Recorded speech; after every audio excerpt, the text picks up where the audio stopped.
Hello students, the First World War, Khilafat and Non-Cooperation.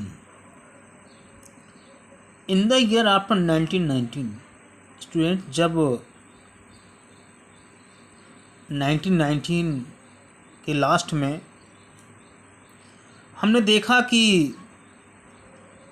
जो भारत का nationalist movement था वो दुनिया के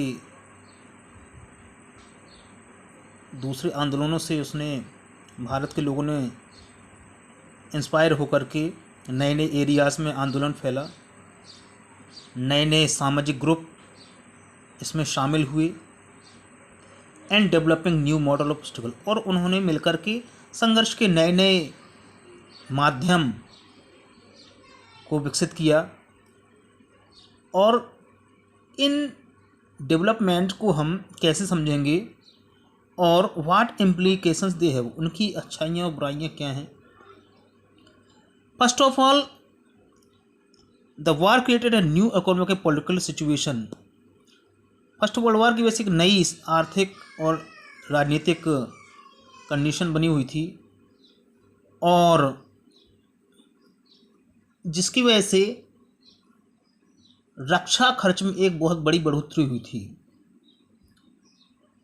और जिसको पूरा करने के लिए लड़ाई के लिए लोन लिए गए और टैक्स बढ़ाए गए, कस्टम ड्यूटी को बढ़ाया गया और इनकम टैक्स भी सामने शुरुआत की गई।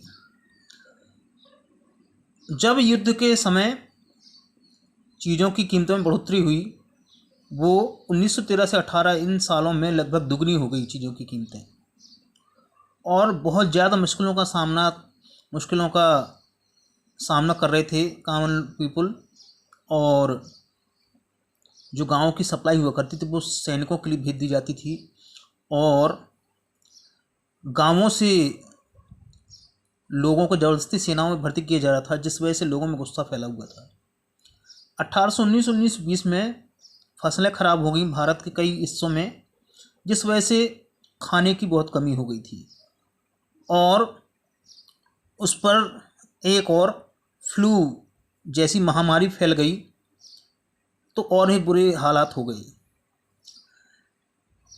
1921 की जनगणना के अनुसार 12 से 13 मिलियन लोग इस बीमारी और भुखमरी में काल के गाल में समा गए थे, यानी 1,30,00,000 करीब।